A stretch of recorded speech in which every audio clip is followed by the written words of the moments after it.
আজকের ভিডিওতে আমরা স্নায়ুতন্ত্রের বিভিন্ন শ্রেণীবিভাগ নিয়ে আলোচনা করতে চাচ্ছি। আমাদের স্নায়ুতন্ত্রকে আমরা মোটামুটি দুইটা ভাগে ভাগ করতে পারি। একটা হচ্ছে কেন্দ্রীয় স্নায়ুতন্ত্র আর একটা হচ্ছে প্রান্তীয় স্নায়ুতন্ত্র। কেন্দ্রীয় স্নায়ুতন্ত্রের মধ্যে কি অবস্থান করে? কেন্দ্রীয় স্নায়ুতন্ত্রের মধ্যে আমাদের মস্তিষ্ক থাকে এবং স্পাইনাল কর্ড থাকে। প্রান্তীয় স্নায়ুতন্ত্র দুই রকম হতে পারে, ঐচ্ছিক এবং স্বয়ংক্রিয়। আমরা সেগুলো নিয়ে পরে কথা বলবো। আমরা কেন্দ্রীয় স্নায়ুতন্ত্রের কথা একটু বলে আসি। আমরা জানি মানুষ হচ্ছে কর্ডাটা পর্বভুক্ত প্রাণী, এবং কর্ডাটা পর্বভুক্ত প্রাণীদের একটা বৈশিষ্ট্য আছে, পৃষ্ঠদেশে একক, মধ্যম এবং ফাঁপা একটা স্নায়ু রজ্জু থাকে। আমরা এই কথাটা আগেই শুনেছি। এই যে পৃষ্ঠদেশে যে ফাঁপা স্নায়ু রজ্জু থাকে, এর উপর দিককার অংশ স্ফীত হয়ে মস্তিষ্ক গঠন করে এবং নিচের দিককার অংশ লম্বালম্বিভাবে আমাদের মেরুদণ্ডের মধ্য দিয়ে প্রবাহিত হয়, এবং এই অংশটাকে বা লম্বা যে দড়ির মতো অংশটা আমাদের মেরুদণ্ডের ভিতর দিয়ে প্রবাহিত হচ্ছে, এটাকে আমরা সুষুম্না কাণ্ড বা স্পাইনাল কর্ড বলি। আমি সব জায়গায় স্পাইনাল কর্ড শব্দটা ব্যবহার করব। আচ্ছা, এই গেল হচ্ছে কেন্দ্রীয় স্নায়ুতন্ত্রের গল্প। কেন্দ্রীয় স্নায়ুতন্ত্র থেকে বিভিন্ন ধরনের নার্ভ বা স্নায়ু উৎপন্ন হয়, যেগুলো আসলে হচ্ছে প্রান্তীয় স্নায়ুতন্ত্রের অংশ। এখন প্রান্তীয় স্নায়ুতন্ত্রে বুঝতেই পারলাম যে বিভিন্ন ধরনের নার্ভ নিয়েই আলোচনা হচ্ছে প্রান্তীয় স্নায়ুতন্ত্রে। এই নার্ভগুলোকে আমরা দুই ভাগে ভাগ করতে পারি, ঐচ্ছিক আর একটা হচ্ছে স্বয়ংক্রিয়। ঐচ্ছিক মানে যেগুলোর উপরে আমাদের কন্ট্রোল আছে, আর স্বয়ংক্রিয় হচ্ছে যেইগুলোই যাদের উপরে আমাদের কোনো কন্ট্রোল নাই। আচ্ছা, ঐচ্ছিক স্নায়ু যেগুলো আছে সেগুলোকে আমরা আবার দুই ভাগে ভাগ করতে পারি। একটা হচ্ছে করোটিক স্নায়ু আর একটা হচ্ছে স্পাইনাল নার্ভ। এগুলো কি সামনের দিকে বোঝা যাবে। স্বয়ংক্রিয়গুলোকে আমরা সিম্প্যাথেটিক এবং প্যারাসিম্প্যাথেটিক এই দুই দলে ভাগ করে থাকি। সিম্প্যাথেটিক এবং প্যারাসিম্প্যাথেটিক স্নায়ুর কাজ খুব গুরুত্বপূর্ণ। আমরা অলরেডি এটা নিয়ে একবার কথা বলেছি, আমরা যখন রক্ত পড়িয়েছি, তোমরা যারা পাইছো। আবার যখন আমরা স্নায়ু শ্বসনতন্ত্র পড়াইছি, তো সেখানেও আমরা কথা বলেছি। সিম্প্যাথেটিক এবং প্যারাসিম্প্যাথেটিক স্নায়ুর যে কাজ, এরা একটা আরেকটার উল্টো, সুতরাং এক পাশ পড়লেই চলে। সিম্প্যাথেটিক স্নায়ুর কাজ কি? সিম্প্যাথেটিক স্নায়ুর কাজ হচ্ছে শ্বাস প্রশ্বাসের হার বৃদ্ধি করা, রক্তচাপ বৃদ্ধি করা, হৃদস্পন্দনের হার বৃদ্ধি করা, এইগুলো। প্যারাসিম্প্যাথেটিক স্নায়ুর কাজ হচ্ছে ঠিক এর উল্টা। আচ্ছা, এই গেল স্নায়ুতন্ত্রের যে শ্রেণী বিভাগ সেইটা। এবার আসা যাক যে আমরা কিছু কথা সম্পর্কে জানি, যে জিনিসগুলো কি, এগুলো আমাদের পরবর্তীতে বিভিন্ন জায়গায় লাগবে। নাম্বার ওয়ান হচ্ছে গ্রে ম্যাটার বা ধূসর পদার্থ। দেখো, আমরা অলরেডি শুনেছি যে নিউরনে মায়োলিন আবরণ থাকে। মায়োলিন আবরণটা আসলে জিনিসটা আসলে কি? আসলে এটা কিছুই না, এটা একটা লিপিডের আবরণ বা একটা চর্বির আবরণ, সোজা কথা। বিশেষ এক ধরনের কোষ দিয়ে এই আবরণটা তৈরি হয়। ওই কোষের ভিতরেই চর্বি জমা থাকে। কোন কোষ? এটা সাধারণত সোয়ান সেল দিয়েই তৈরি হয়ে থাকে। প্রান্তীয় স্নায়ুতন্ত্রে সোয়ান সেল দিয়ে তৈরি হয় এই মাইলিন আবরণটা, এবং কেন্দ্রীয় স্নায়ুতন্ত্রে মাইলিন আবরণটা সাধারণত অলিগোডেন্ড্রোসাইট দিয়ে তৈরি হয়ে থাকে। এত কিছুর দরকার নাই, তোমরা শুধু মাইলিন আবরণ কোন কোষ দিয়ে তৈরি হয়, সোয়ান কোষ দিয়ে তৈরি হয়। মাইলিন আবরণ কি? চর্বির আবরণ। কোথায় থাকে? নার্ভ ফাইবারের চারপাশে থাকে। ব্যাস, এইটুকু বলতে পারলেই হবে। আচ্ছা, এখন তাহলে আসো গ্রে ম্যাটার বা ধূসর পদার্থ কি? গ্রে ম্যাটার বা ধূসর পদার্থ আসলে এক ধরনের নিউরন, যে নিউরনে কোনো মাইলিন আবরণ নাই। তাহলে এক কথায় অ্যান্সার কীরকম হইতে পারে? মাইলিন আবরণবিহীন নিউরনকেই গ্রে ম্যাটার বলা হয়। আর যদি মাইলিন আবরণ থাকে, তাহলে ওই মাইলিন আবরণ তো চর্বি, আমরা অলরেডি শুনছি। তাহলে ওই মাইলিন আবরণের জন্য নিউরনটাকে দেখতে একটু সাদাটে বা একটু চকচকে দেখায়, এই জন্য তাকে হোয়াইট ম্যাটার বলা হয়। তাহলে হোয়াইট ম্যাটারও যা, গ্রে ম্যাটারও তাই। শুধুমাত্র পার্থক্য কোথায়? গ্রে ম্যাটারে কোনো মাইলিন নেই, হোয়াইট ম্যাটারে মাইলিন আছে। তাহলে হোয়াইট ম্যাটারের সংজ্ঞা কেমন হতে পারে? মাইলিনযুক্ত নিউরনকেই হোয়াইট ম্যাটার বলা হয়। তাহলে এই কথাটা এরকমভাবে হয়ে গেল। গ্রে ম্যাটার হোয়াইট ম্যাটার নিয়ে আমরা এত মাথা ব্যথা করছি কেন?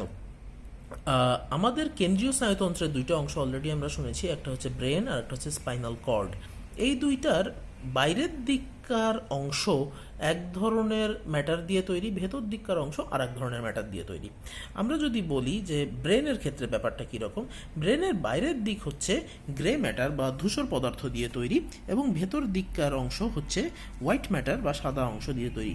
অর্থাৎ ব্রেনের বাইরের দিকে যে নিউরনগুলো থাকে, সেই নিউরনগুলো কিন্তু মায়োলিন আবরণযুক্ত নয়, কিন্তু ব্রেনের ভেতর দিককার বা ডিপ অংশে বা গভীর অংশে যে নিউরনগুলো থাকে, সেই নিউরনগুলো হচ্ছে মায়োলিন আবরণযুক্ত।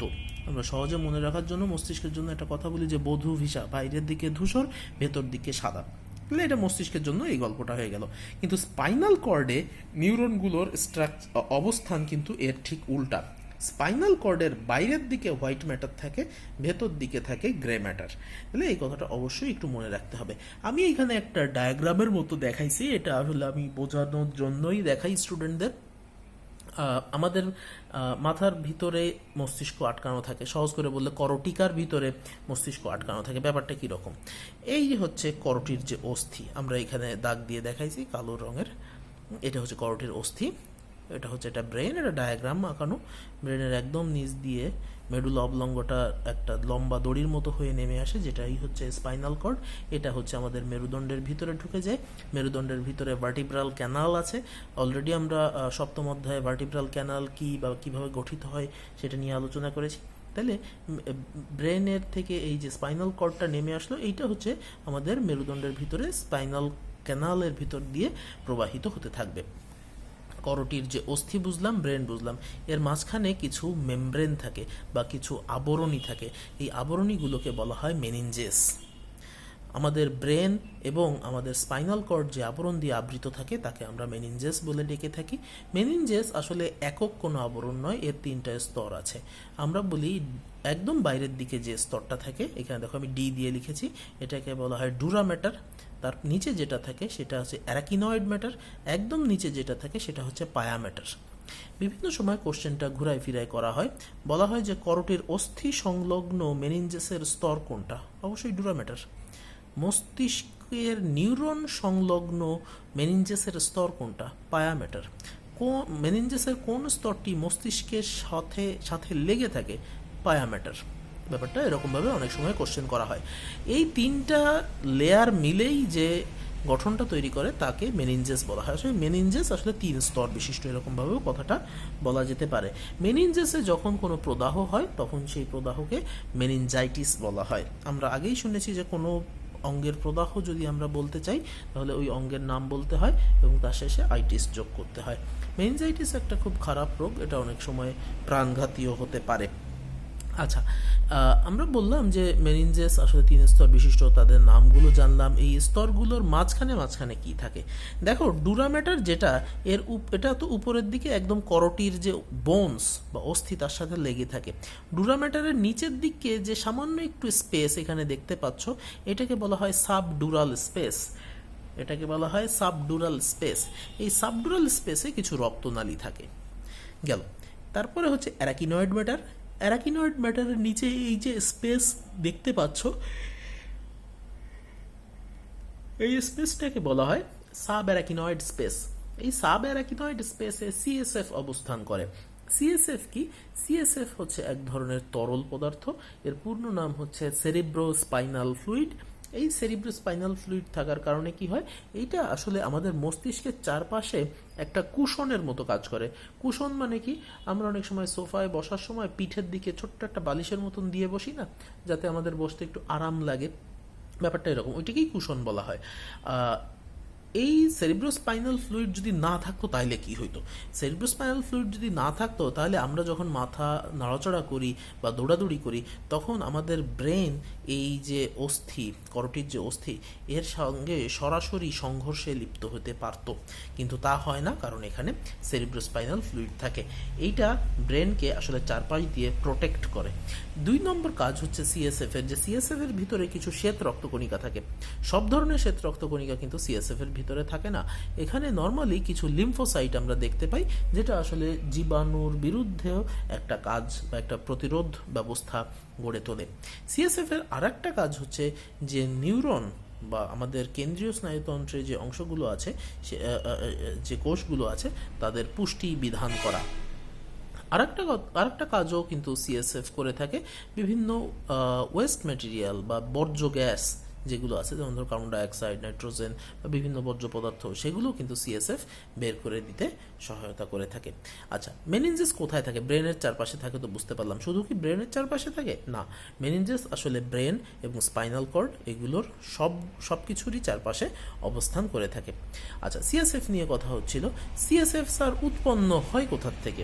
সিএসএফ আসলে উৎপন্ন হয় আমাদের মস্তিষ্কের ভিতরে যে ল্যাটারাল ভেন্ট্রিকল আছে, সেই ল্যাটারাল ভেন্ট্রিকল কি আমরা পরবর্তীতে জানতে পারবো এই চ্যাপ্টারেই। এবং উৎপন্ন হয় কিসের থেকে? এটা আসলে উৎপন্ন হয় ব্লাড থেকে। ব্লাডকে ফিল্টার করার মাধ্যমে ব্লাডের যে প্লাজমা অংশ, সেই প্লাজমা অংশ থেকেই তোমার সিএসএফ তৈরি হয়, এবং কিছু পরিমাণ সিএসএফ আসলে কিছু কোষ থেকে খরিতও হয়। কি কোষ থেকে খরিত হয়, কিভাবে খরিত হয়, এটা নিয়ে এখন আর আমরা আলোচনা করছি না। আচ্ছা, তাহলে এই হচ্ছে মোটামুটি সিএসএফ এর গল্প, মেনিনজাসের যে গল্প আছে সেইগুলো। এরপরে আসা যাক মস্তিষ্কের বিভিন্ন অংশগুলো সম্পর্কে আমরা একটু আলোচনা করি। দেখো, আমাদের মানব মস্তিষ্ককে আমরা মোটামুটি 3টে ভাগে ভাগ করতে পারি। আমরা বলি অগ্র মস্তিষ্ক, মধ্য মস্তিষ্ক এবং পশ্চাৎ মস্তিষ্ক। এখন এখানে কথা হচ্ছে যে এদের কিছু অল্টারনেটিভ নেম আছে। অনেকের কাছেই নামগুলো কঠিন লাগতে পারে, কিন্তু আসলে অগ্র মস্তিষ্ক, মধ্য মস্তিষ্ক, পশ্চাৎ মস্তিষ্কের যে অল্টারনেটিভ নেমগুলো, এগুলো অবশ্যই আমাদের জানা লাগবে, কারণ এগুলো থেকে প্রায়ই কোশ্চেন হয়, বা এদের অল্টারনেটিভ নেমগুলো উল্লেখ করেই কোশ্চেনগুলো করে। অগ্র মস্তিষ্কের আর একটা নাম হচ্ছে ফোর ব্রেন, মধ্য মস্তিষ্ক মিড ব্রেন, হাইন্ড ব্রেন মানে হচ্ছে পশ্চাৎ মস্তিষ্ক। এদের অগ্র মস্তিষ্ক, মধ্য মস্তিষ্ক, পশ্চাৎ মস্তিষ্কের আরও কিছু নাম আছে। এটাকে বলা হয় প্রোজেনসেফালন, মেজেনসেফালন এবং রম্বেনসেফালন। আচ্ছা, এদের কি কি অংশ আছে এই জিনিসটা এখন একটু দেখা দরকার। অগ্র মস্তিষ্কের অংশগুলোকে আমরা মোটামুটি 3 ভাগে ভাগ করতে পারি। একদম সব থেকে বড় যে অংশটা, এটার নাম হচ্ছে সেরেব্রাম। সেরেব্রাম যে শুধুমাত্র অগ্র মস্তিষ্কেরই সব থেকে বড় অংশ তা না, এটা আসলে সমগ্র ব্রেনেরই যত পার্ট আছে তাদের মধ্যে সব থেকে বড়। আমরা ডিটেল আলোচনা করব। সেরেব্রাম ছাড়াও অগ্র মস্তিষ্কে থ্যালামাস, হাইপোথ্যালামাস অংশগুলো রয়েছে। মধ্য মস্তিষ্কে যে অংশগুলো আছে তার মধ্যে হলো সেরেব্রাল কোয়াড্রিজেমিনা, সেরেব্রাল পেডাঙ্কল, কর্পোরা কোয়াড্রিজেমিনা এবং সেরেব্রাল অ্যাকুইডাক্ট। পশ্চাৎ মস্তিষ্কের অংশ হচ্ছে সেরেবেলাম, পন্স এবং মেডুলা অবলঙ্গটা। এখানে তোমাদের একটা জিনিস আমি হাইলাইট করি, দেখো সেরেব্রাম এবং সেরেবেলাম এই দুইটা নিয়ে অনেকেরই কনফিউশন লেগে যায়। সেরেব্রাম হচ্ছে অগ্র মস্তিষ্কের অংশ এবং সেরেবেলাম এটা হচ্ছে পশ্চাৎ মস্তিষ্কের অংশ। সেরেব্রাম অগ্র মস্তিষ্কের সব থেকে বড় অংশ, এমনকি সমগ্র মস্তিষ্কেরও সব থেকে বড় অংশ হচ্ছে সেরেব্রাম। সেরেবেলাম যেটা, এটা আসলে শুধুমাত্র পশ্চাৎ মস্তিষ্কের সব থেকে বড় অংশ। সেরেব্রাম এবং সেরেবেলামের মধ্যে পার্থক্য কি আমরা আরেকটু পরে এটা নিজেরাই অ্যান্সার করতে পারবো, আমাদের আরেকটু আলোচনা হয়ে যাওয়ার পরে। এটা বইয়ে ছকাকারে দেওয়া আছে, সেখান থেকেও তোমরা দেখে নিতে পারবা। প্রায় কোশ্চেনে এটা থাকে।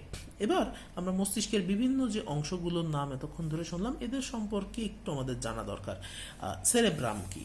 মস্তিষ্কের একটু বিবরণও আমাদের পড়া দরকার ছিল। মস্তিষ্কের ভিতরে নিউরন কতগুলো থাকে? আমরা মোটামুটি ধারণা করি যে 100 বিলিয়নের মতো নিউরন আমাদের মস্তিষ্কে আছে, এবং আমাদের মস্তিষ্ক বেশ জটিল ধরনের, অনেক জটিল কাজ কারবারের মধ্যে হয়। সত্যি কথা বলতে এখনো আমরা মস্তিষ্কের সব কাজ কারবার বুঝে উঠতে পারি নাই। ওয়েট কেমন হয়? সাধারণত একটা অ্যাডাল্ট মেলের মস্তিষ্কের ওজন 1.36 কেজির মতন হয়, এবং এর আয়তন হয় 1500 ঘন সেন্টিমিটারের মতন। এইটি হচ্ছে মোটামুটি যে গল্প। এবং আমাদের এই যে টোটাল মস্তিষ্কের গল্প আমরা বললাম, এই টোটাল মস্তিষ্কের 80% জায়গায় আসলে খেয়ে ফেলে সেরেব্রাম। আমি বলেছিলাম যে সেরেব্রাম হচ্ছে আমাদের সমগ্র মস্তিষ্কেরই সব থেকে বড় অংশ। আসলে টোটাল মস্তিষ্কের 80% জায়গাই হচ্ছে সেরেব্রাম। সুতরাং বুঝতেই পারছো সেরেব্রাম নিজে আসলে কতখানি বড়।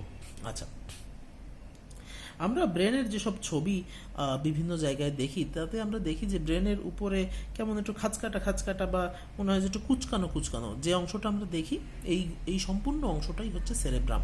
আমরা নর্মালি ব্রেনের যে ছবি দেখি সেটাতে আমরা শুধু সেরেব্রামটুকুই দেখতে পাই। আচ্ছা, তাহলে একটু সেরেব্রাম সম্পর্কে ডিটেল আলোচনা করা দরকার। অগ্র মস্তিষ্কের সব থেকে বড় অংশ সেরেব্রাম, এবং এটা আসলে 2টা পার্ট আছে। আমাদের মাথার ডান দিকে সেরেব্রামের একটা অংশ থাকে, বাম দিকের একটা অংশ থাকে। এই জন্য আমরা বলি যে সেরেব্রামকে আসলে 2টা হেমিস্ফিয়ার বা গোলার্ধে ভাগ করা হয়। এই প্রত্যেকটা অংশকে, বা ডান দিকের যে সেরেব্রামের যে ডান দিকের অংশ সেটাকে বলা হয় রাইট সেরেব্রাল হেমিস্ফিয়ার, এবং বাম দিকের যে অংশ সেটাকে বলা হয় লেফট সেরেব্রাল হেমিস্ফিয়ার। আমাদের মস্তিষ্কের রাইট সেরেব্রাল হেমিস্ফিয়ার আমাদের বডির বাম পাশের অংশকে কন্ট্রোল করে, এবং বাম সেরেব্রাল হেমিস্ফিয়ার আমাদের বডির ডান পাশকে কন্ট্রোল করে থাকে। আমাদের সেরেব্রাল হেমিস্ফিয়ারের উপরে আমরা অনেকগুলো ভাঁজ দেখতে পাই।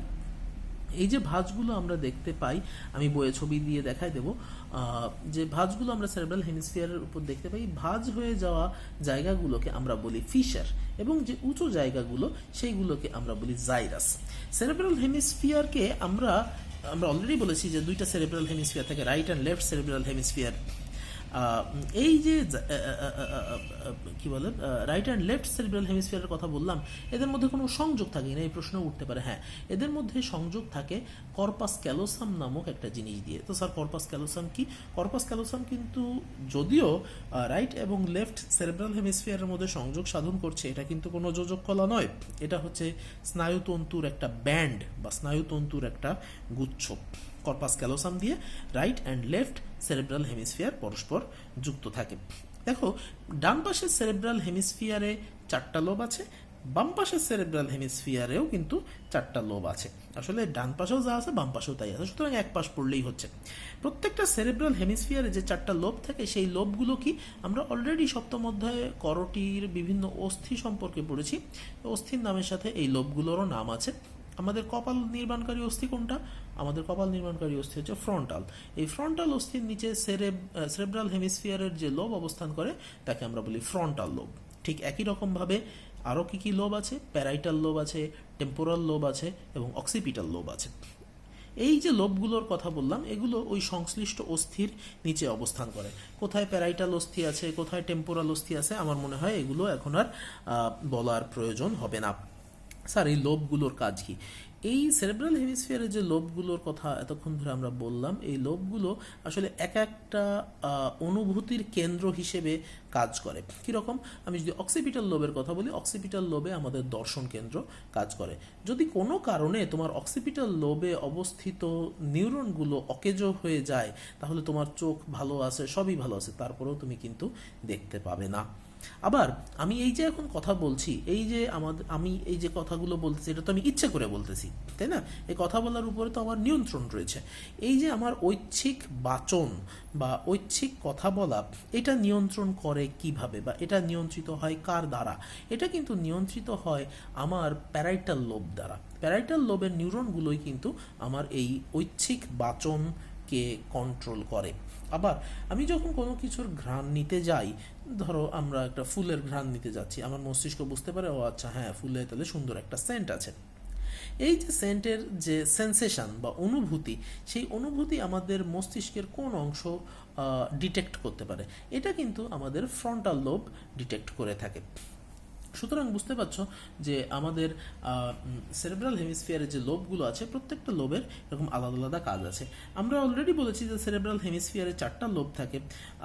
পুরনো বইগুলো যদি তোমরা কেউ দেখো, পুরনো বইয়ে বা তুমি যদি মেডিকেলের বইপত্র দেখো, সেখানে আরও একটা লোবের কথা বলা হয়।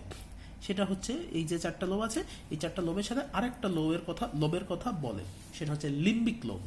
লিম্বিক লোব সম্পর্কে আসলে আমরা নিজেরাও খুব ভালো কিছু এখনো বুঝে উঠে পারিনি, তবে ধারণা করা হয় মানুষের যে জৈবিক প্রবৃত্তি, যেমন খাওয়া, বংশবিস্তার করা, হ্যাঁ, এইগুলোর সঙ্গে হয়তো বা লিম্বিক লোব জড়িত, বা লিম্বিক লোবের কাজ হচ্ছে এগুলোকে কন্ট্রোল করা। যদিও আমরা এখনো লিম্বিক লোবের ব্যাপারে নিশ্চিত নই, তাই এটা এখন আর বলা হয় না, তোমাদেরও বলার দরকার নাই। আচ্ছা, হয়তো পুরনো কোনো বইয়ে দেখতে পারো, কিন্তু কখনোই এটা উল্লেখ করবা না।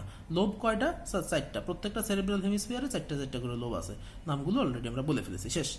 আচ্ছা, অগ্রমস্তিষ্কের দ্বিতীয় যে অংশ, সেটা হচ্ছে থ্যালামাস। এই থ্যালামাসটা আসলে খুবই গুরুত্বপূর্ণ একটা অংশ। এটা আমাদের যে সংজ্ঞাবাহ যে স্নায়ু বা সেন্সরি যে নার্ভগুলো আছে, সেই নার্ভগুলোর একটা রিলে স্টেশন হিসেবে এটা কাজ করে থাকে। তাহলে রিলে স্টেশন মানে কীরকম? মনে করা যাক আমি দেখতে চাচ্ছি, তাই তো? আমি কোনো একটা গাছের দিকে ধরো তাকাইছি, আমার চোখ সেই গাছের একটা ইমেজ তৈরি করেছে এবং এটা অপটিক নার্ভ দিয়ে আমার ব্রেনে পাঠাচ্ছে। ব্রেনের কোথায় গেলে দেখতে পাবো? আমি একটু আগেই বললাম যে এটা যদি অক্সিপিটাল লোবে যদি সিগন্যালটা যায়, তখন আমি গাছের ছবিটা দেখতে পাবো, আমি বুঝতে পারবো হ্যাঁ আমার সামনে একটা গাছ আছে। কিন্তু আমার রেটিনা থেকে এই গাছের ইমেজ বা এই স্নায়ু উদ্দীপনাটা নিয়ে আসতেছে কে? Optic nerve. তো অপটিক নার্ভ কিন্তু সরাসরিভাবে অক্সিপিটাল লোবে এটা পৌঁছায় দিতে পারে না। অপটিক নার্ভ বা অন্যান্য বিভিন্ন নার্ভ এনে এই বিভিন্ন সংবেদী অঙ্গ থেকে সিগন্যাল বা বিভিন্ন সংবেদী অঙ্গ থেকে ইনফরমেশন এনে থ্যালামাসের কাছে দেয়। থ্যালামাস পরবর্তীতে ওই সিগন্যালগুলোকে যেটাকে যে লোবে পাঠানো দরকার সেই লোবে পাঠায়। যেমন আমার রেটিনার থেকে অপটিক নার্ভ যে সিগন্যালটা নিয়ে এসে থ্যালামাসকে দিয়েছিল, থ্যালামাস ওই সিগন্যালটাকে এরপরে পাঠায় দেয় দর্শন কেন্দ্র যে লোবে আছে সেখানে, দর্শন কেন্দ্র অক্সিপিটাল লোবে থাকে, সেখানে পাঠায় দেবে। এরকমভাবে থ্যালামাস আসলে সংবেদী বা সেন্সরি নার্ভগুলোর জন্য একটা রিলে স্টেশন হিসেবে কাজ করে থাকে। এছাড়াও আরও কতগুলো কাজ এটা আমাদের থ্যালামাস করে থাকে, যেমন পেইন, টাচ, হ্যাঁ, এইগুলোর অনুভূতির কেন্দ্র হিসেবে এটা কাজ করে। এবং একটা মানুষ ধরো ঘুমায় রয়েছে, তুমি ডাক দিলা, জোরে এসে ডাক দিলে হঠাৎ করে এসে ধর্মর করে উঠে বসে, এই যে ঘুমন্ত মানুষকে হঠাৎ করে জাগায় দেওয়া এবং জাগায় দেওয়ার পরে সে কোথায় আছে সেই পরিবেশ সম্পর্কে তাকে একটু সচেতন করে তোলা, এই কাজগুলো কিন্তু থ্যালামাস করে থাকে। নেক্সট অংশ যেটা অগ্রমস্তিষ্ক, সেটা হচ্ছে হাইপোথ্যালামাস। হাইপোথ্যালামাস আসলে বিভিন্ন কাজ করে। এটার কাজ আসলে অনেকখানি বিস্তৃত। আমাদের বিভিন্ন বডির বিভিন্ন পার্টের উপরে এর কন্ট্রোল রয়েছে এবং হাইপোথ্যালামাস থেকেই কিন্তু কিছু নিউরো হরমোন খরিত হয়ে থাকে, যে দুইটার কাজ আমরা অনেকবার অনেক জায়গায় বলেছি। নিউরো হরমোন দুইটার নাম কি ছিল? আমরা বলেছিলাম ভ্যাসোপ্রোসিন এবং অক্সিটোসিন। ভ্যাসোপ্রোসিন অক্সিটোসিনের কাজ আমি অনেকবার বলছি, আর রিপিট করছি না। ভ্যাসোপ্রোসিনের আর একটা নাম হচ্ছে এডিএইচ বা অ্যান্টিডায়োরেটিক হরমোন। এই হরমোনগুলোর যা কাজ সেগুলোই হচ্ছে আসলে থ্যালামাসের কাজ। প্রকৃতপক্ষে এডিএইচ হরমোন এবং অক্সিটোসিন এরা কিন্তু এই হাইপোথ্যালামাস থেকেই খরিত হয় এবং পরবর্তীতে এরা পশ্চাৎ পিটুইটারি গ্রন্থির মধ্যে শুধুমাত্র জমা থাকে। আমি বলেছিলাম যে পশ্চাৎ পিটুইটারি গ্রন্থি শুধুমাত্র হরমোনের একটা রিজার্ভার হিসেবে কাজ করে। পশ্চাৎ পিটুইটারি গ্রন্থি কিন্তু প্রকৃতপক্ষে নিজে নিজে কোনো হরমোন তৈরি করতে পারে না। হাইপোথ্যালামাসের তাহলে কাজ কি? এক কথায় যদি বলি তাহলে হাইপোথ্যালামাসের কাজ হচ্ছে রক্তচাপ নিয়ন্ত্রণ করা, দেহতাপ নিয়ন্ত্রণ করা, মানুষের ক্ষুধা, তৃষ্ণা, রাগ, তারপরে তোমার ভালোবাসা, উদ্বেগ, এগুলো কন্ট্রোল করা। আবার যেহেতু হাইপোথ্যালামাস থেকে অক্সিটোসিন হরমোন ক্ষরণ হচ্ছে, অক্সিটোসিন হরমোন হচ্ছে ওই যে আমরা বললাম যে প্রেম ভালোবাসার সঙ্গে আসলে অক্সিটোসিন হরমোন জড়িত, এটা কন্ট্রোল করাও তাহলে হাইপোথ্যালামাসের কাজ। এমনকি তোমার সন্তানের প্রসবের জন্য যে অক্সিটোসিন হরমোন লাগে সেটাও তো হাইপোথ্যালামাস থেকে আসে, তাহলে সন্তানের প্রসবের ক্ষেত্রেও হাইপোথ্যালামাসের ভূমিকা রয়েছে। মাতৃদুগ্ধ ক্ষরণেও কিন্তু অক্সিটোসিন হরমোন লাগে, এই অক্সিটোসিন হরমোন হাইপোথ্যালামাস থেকে আসতেছে, তাহলে মাতৃদুগ্ধ ক্ষরণেও কিন্তু হাইপোথ্যালামাসের একটা ভূমিকা থাকতেছে। তাহলে এই গেল হচ্ছে অগ্রমস্তিষ্কের যে বিভিন্ন অংশ আছে সেইগুলোর কাজ। আচ্ছা দেখো, আমরা মস্তিষ্কের তিনটা পার্টের কথা বলেছি, অগ্রমস্তিষ্ক, মধ্য মস্তিষ্ক, পশ্চাৎ মস্তিষ্ক, এবং তাদের বিভিন্ন অংশের কথাও বলেছি। স্টুডেন্টরা আসলে এমনিতেই এই অংশটারে খুব ভয় পায়, অনেকখানি মুখস্থ করা লাগে, মনে রাখতে পারে না। এই জন্য আমি সহজ করে একটা কথা বলি যে অগ্র মস্তিষ্ক সম্পূর্ণ পড়বা, পশ্চাৎ মস্তিষ্ক সম্পূর্ণ পড়বা, মধ্য মস্তিষ্ক পড়া লাগবে না। মধ্য মস্তিষ্ক থেকে ইউজুয়ালি কোশ্চেন হয় না, যদিও বা কখনো কোশ্চেন হয় তখন তুমি যদি অগ্র মস্তিষ্ক এবং পশ্চাৎ মস্তিষ্ক সম্পূর্ণ পারো, তুমি মধ্য মস্তিষ্ক থেকে অ্যান্সার করতে পারবা। কীরকম? আমি একটা এক্সাম্পল দিই। প্রায়ই এরকমভাবে কোশ্চেন আসে, নিচের কোনটি অগ্র মস্তিষ্কের অংশ নয়? তুমি অগ্র মস্তিষ্কের সব কিছুর নাম জানো, পশ্চাৎ মস্তিষ্কের সব কিছুর নাম জানো, তুমি অ্যান্সার দিতে পারবে না। কিংবা যদি কোশ্চেন এরকম আসে, নিচের কোনটি মধ্য মস্তিষ্কের অংশ? তুমি অগ্র মস্তিষ্কের সব কিছু জানো, পশ্চাৎ মস্তিষ্কের সব কিছু জানো, তুমি অ্যান্সার করতে পারবে না। ব্যাপারটা এরকম। আচ্ছা, মধ্য মস্তিষ্ক নিয়েও আমরা খুব একটা আলোচনা করছি না, এটা খুব একটা আলোচনা করার দরকারও নাই। যদি ভালো লাগে বইয়ে একটা প্যারা অল্প একটু লেখা আছে, একটু পড়তে চাইলে পড়ো, বাদ দিতে চাইলে বাদ দিও, কোনো সমস্যা নেই। আচ্ছা, পশ্চাৎ মস্তিষ্ক খুব গুরুত্বপূর্ণ, এটা পড়তে হবেই। পশ্চাৎ মস্তিষ্কের সব থেকে বড় অংশ যেটা, সেটা হচ্ছে সেরেবেলাম। খেয়াল করো, নট সেরেব্রাম, এটা কিন্তু সেরেব্রাম না, এটা সেরেবেলাম। পশ্চাৎ মস্তিষ্কের সব থেকে বড় অংশ হচ্ছে সেরেবেলাম, এবং সেরেবেলামকেও আমরা দুইটা গোলার্ধে ভাগ করতে পারি। এই দুইটা গোলার্ধ পরস্পর ভার্মিস নামে একটা জিনিস দিয়ে জোড়া লাগানো থাকে। ভার্মিস কিন্তু কোনো স্নায়ুতন্তুগুচ্ছ নয়, ভার্মিস কিন্তু যোজক কলা। খেয়াল করে দেখো, সেরেব্রামের দুইটা অংশ ছিল, right and left cerebral hemisphere, যারা সংযুক্ত ছিল কর্পাস ক্যালোসাম দিয়ে, এবং কর্পাস ক্যালোসাম জিনিসটা ছিল স্নায়ুতন্তুগুচ্ছ। অন্যদিকে সেরেবেলাম, এটার আসলে দুইটা গোলার্ধ আছে বা দুইটা অংশ আছে, দুইটা লোব আছে, যে দুইটা আসলে একটা যোজক কলা দিয়ে যুক্ত থাকে, যার নাম ভার্মিস। আচ্ছা, সেরেবেলামের কাজ কি? সেরেবেলামের কাজ যদি বলি তাহলে হচ্ছে পেশি টান নিয়ন্ত্রণ করা। আমাদের যে হাঁটাচলা করতে গেলে আমরা ধরো আমি রুমের থেকে বেরোতে যাব, আমি দরজা বরাবর হাঁটা শুরু করলাম, আমি তো দরজা দিয়েই বেরোয় যাই, আমি তো যে দেয়ালে ধাক্কা খাই না নিশ্চয়ই। তাহলে এই যে আমার চলার উপরে যে আমার কন্ট্রোল আছে সুনির্দিষ্ট একটা দিকে, এই কন্ট্রোলটা কিন্তু নিয়ন্ত্রণ করে হচ্ছে আমার সেরেবেলাম। সুতরাং ভারসাম্য রক্ষার ক্ষেত্রে সেরেবেলামের একটা গুরুত্বপূর্ণ কি বলে যে ভূমিকা রয়েছে। এবং আমাদের ঐচ্ছিক যে চলাচল, ওই যে আমি বললাম দরজার দিকে হাঁটা দিয়েছিলাম, আমি কি দেয়ালে ধাক্কা খাইছিলাম নাকি? না, খাই নাই। তাইলে আমার যে ঐচ্ছিক চলাচলের দিক যে কন্ট্রোল আমি করতে পারছি, এই দিক কন্ট্রোলের উপরেও কিন্তু তোমার সেরেবেলামের একটা ভূমিকা রয়েছে। আচ্ছা, তাহলে এই গেল মোটামুটি সেরেবেলামের গল্প। এরপরে আসা যাক যে পশ্চাৎ মস্তিষ্কের একটা গুরুত্বপূর্ণ অংশ মেডুলা অবলঙ্গটা। মেডুলা অবলঙ্গটার আগে আসলে একটু পন্সের কথা বলা দরকার। পন্সের কথাটা একটু আগে বললে ভালো হয়। পন্স আসলে এটা হচ্ছে স্নায়ুতন্তু নির্মিত একটা পুরু ব্যান্ডের মতন জিনিস। এটা একটা ব্যান্ডের মতো জিনিস এবং এর রং হচ্ছে সাদা, কারণ এটা সম্পূর্ণভাবেই হোয়াইট ম্যাটার দিয়ে নির্মিত হয়ে থাকে। এবং দেখো, আমরা অলরেডি একবার কিন্তু বলেছিলাম যে অগ্রমস্তিষ্কের থ্যালামাসের ক্ষেত্রে থ্যালামাস কিন্তু রিলে স্টেশন হিসেবে কাজ করে। কার রিলে স্টেশন? সংজ্ঞাবহ বা সেন্সরি নার্ভের রিলে স্টেশন হিসেবে কাজ করে। পন্সও কিন্তু রিলে স্টেশন হিসেবে কাজ করে থাকে। তবে পন্স রিলে স্টেশন হিসেবে, কার রিলে স্টেশন হিসেবে কাজ করে এটা গুরুত্বপূর্ণ। পন্স কিন্তু তোমার মোটর যে নার্ভগুলো আছে সেই বা চেষ্টীয় যে নার্ভগুলো আছে তার রিলে স্টেশন হিসেবে কাজ করে থাকে।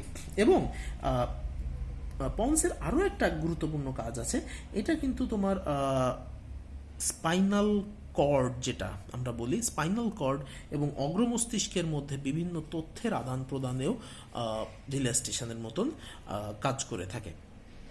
আচ্ছা, গেল পন্সের। আর যদি গুরুত্বপূর্ণ কাজের কথা বলতে চাই তাহলে এটার আরেকটা গুরুত্বপূর্ণ কাজ হচ্ছে যে এটা তোমার স্বাভাবিক যে শ্বাস প্রশ্বাসের ক্রিয়া, এটা কিন্তু পন্স কন্ট্রোল করে থাকে। আমরা দেখো যখন ইসের কথা বলেছিলাম আমাদের শ্বসনের চ্যাপ্টারে, যখন আমরা বলেছিলাম যে শ্বসন নিয়ন্ত্রণ কিভাবে হয়, তখন বলেছিলাম যে মস্তিষ্কের পন্স এবং মেডুলাতে কিছু শ্বসনিক কেন্দ্র আছে। তোমাদের বইয়ে শুধু মেডুলার কথা লেখা আছে, মেডুলাতেও থাকে পন্সেও থাকে কিছু কেন্দ্র আছে যেগুলো আমাদের শ্বাস প্রশ্বাসকে নিয়ন্ত্রণ করে। দেখো, পন্স কিন্তু খুব গুরুত্বপূর্ণ। এটা আমাদের যে নর্মাল যে প্রশ্বাস নিঃশ্বাস এটা কন্ট্রোল করে। যাদেরকে ফাঁসিতে ঝুলায় মৃত্যুদণ্ড দেওয়া হয়, তাদেরকে যখন ফাঁসিতে ঝুলানো হয় তাদের মৃত্যু কিভাবে হয়? দম বন্ধ হয়ে হয়? তা আসলে কিন্তু দম বন্ধ হয়ে তাদের মৃত্যু হয় না। যখন একটা আসামিকে ফাঁসিতে ঝোলানো হয় তখন কিন্তু তার